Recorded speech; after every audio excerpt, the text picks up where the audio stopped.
بسم الله الرحمن الرحيم إن في خلق السماوات والأرض واختلاف الليل والنهار وما أنزل الله من السماء من ماء فأحيا به الأرض بعد موتها وتصريف الرياح والسحاب المسخر بين السماء والأرض لآيات لقوم يعقلون. سورة البقرة. hore waxaynu u soo sheegnay in khilaaf badan uu ka taagan yahay oo asal ahaan biyuhu halkay ka yimaadaan oo roobkan soo da'aya ayaa biyuhu markooda hore ka yimaadaan oo ilaahay baa halkaa ku sameeyey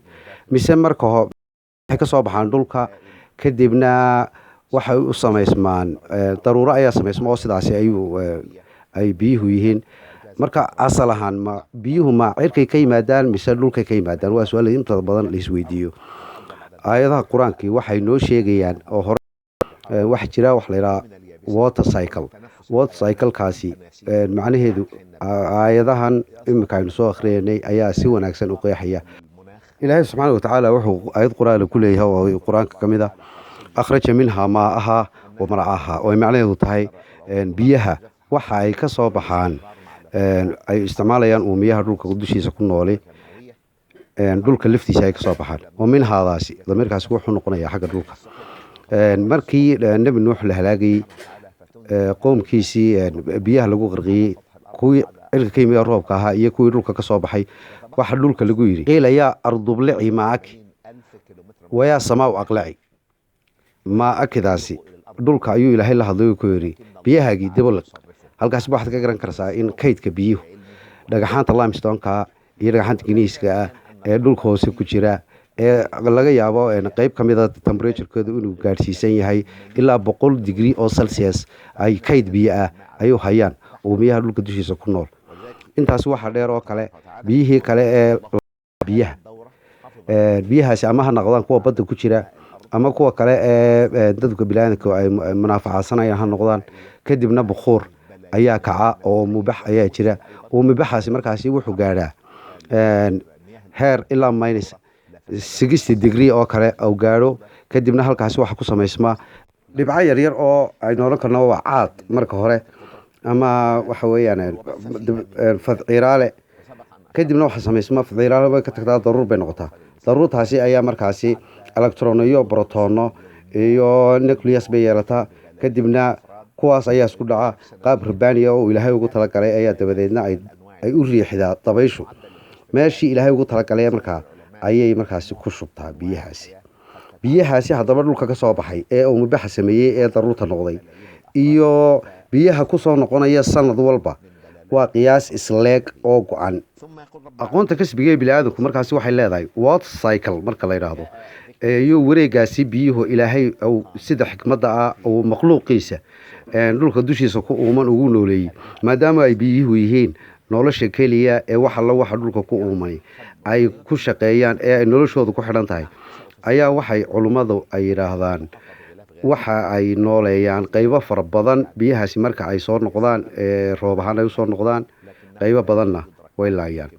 markaasi ay eegeen ilaa iminka inta la garanayo ay bini'aadanku ay og yihiin nolosha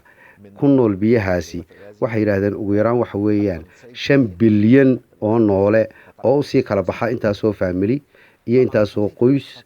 iyo intaasoo qabaa'il usii kala baxaya ayaa biyahaasi noloshooda ay ku xidhan tahay. biyahaasi markaasi qiyaastaasi iminka baxaysa ee baxaysa iyo qiyaastaas soo noqonaysa in yar oo ka mid ah haddii ay ka yaraato jiritaanka noloshu marnaba suuragal ma noqon karto. markaynu eegno dhinacan kale ee aayadda lafteeda oo tasriif riyaax والسحاب المسخر بين السماء والأرض waxaynu hore u soo sheegnay inuu ognahay in daruurta marka ay ilaahay subxaanahu wa tacaala ugu talagalay inuu ku daasiyo goob cayiman goobtaa cayiman ee uu ku daasiinayo waxa weeyaan meelna way ku badanaysaa meelna way ku yaraanaysaa. marka xadiis shariifa ayaa wuxuu nebigu ku leeyahay qiyaasta biyaha ee roobka da'aya sanad walba waa isku mid waa isku qiime laakiinse goobta ilaahay uu ku daasiinayo ayuunbay ku kala badan yihiin. xadiis macnihiisu sidaasi ahaa. taasina waxay caddaynaysaa imaka cilmigan kasbiga inta la gaadhay ayuunbaa cilmiga unbaa soo gaadhay aqoontii icjaaska ahayd ee ilaahay subxaana watacaala uu u sheegay nebi maxamed 1400 oo sano horteed. dhinacii dabaysha marka ay noqotona dabayshu waxa weeyaan gaas tan ku wareegsan dhulka dushiisa ugu yaraan waxay yidhaahdaan 50 kilomitir oo laga kaco dhulbaraha xagga kale ee marka waqooyi koonfur loo kaco na gaaraysa ilaa 90 kilomitir oo kale ayaa gaastaasi ay ku xidhan tahay. gaastaa ku xidhan ee dhulka dushiisa ku wareegsani waxa ay u shaqaysaa qaab ah wareegga dhulku uu wareegayo iyo jihada uu wareegayo ayay cakiskeeda iyaduna wareegeeda u samaysaa. iyada ayaana sababtaa in markaasi daruurtaasi ay riixdo oo dabeedna sidii ilaahay ugu talagalay ugu qaybiyo makhluuqaadkiisa goobo ay ku yaraato iyo goobo ay ku badnaato intaba. وهو الذي يرسل الصحابة فتصير صحابا فسقناه إلى بلد ميت. waxa cajiiba quraanku sida uu qaybinayo noocyada daruuraha iyo qaabka cilmiga kasbiga ee sayniska iyo technology-gu inta ay sheegayaan ay imika ogaadeen waxa weeyaan waxa soo socotaba qarnigii 18aad iyo kii 19aad iyo kii 20aad imika waxa taagan tahay in sida quraanku uu qaybiyo ay u qaybsanto halkaas ay ku istaagtay. quraanku marka uu ka sheekaynayo wareegaasi dabayshu ay wareegto kelmadaha uu isticmaala waxa weeyaan riyaax iyo riix marka ay tahay waxa hal dabayshaasi markaasi xadiiska shariifkii wuxuu leeyahay nabigu alayhi salaatu wasalaam had marka uu arko roob soo daaya ama dabayl ka soo horeyso soo socota allahumma ij'alha riyaahan wala taj'alha riixan oo kale. macnihii imika cilmiga kasbiga ee bini'aadamku gaaray waxa weeyaan dabayshu hal jiho haddii ay ka socoto muddo qiyaas ay ku qiyaaseen 7 saacadood ilaa 6 saacadood oo xidhiidha ay hal jiho ka soo dhacdo waxa weeyaan mudamar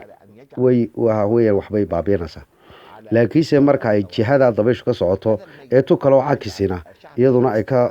ay ka soo horjeedo ariyaax baa la yiraahdaa waxa weeyaan waa dabayl wanaagsan oo manfac leh. وهو الذي يرسل الرياح بشرا بين يدي رحمته. رحمته horteed iyo roobka hortii ayay bishaaro u tahay. riyaax ay laftigu yahay quraanku isticmaalay ilaahay subxaanahu wa ta'ala. laakiin riix marka tahay farsalna calayhim riixan sarsaran waa waxbay baabiinaysaa weeyaan oo hal jiho ayay ka socotaa.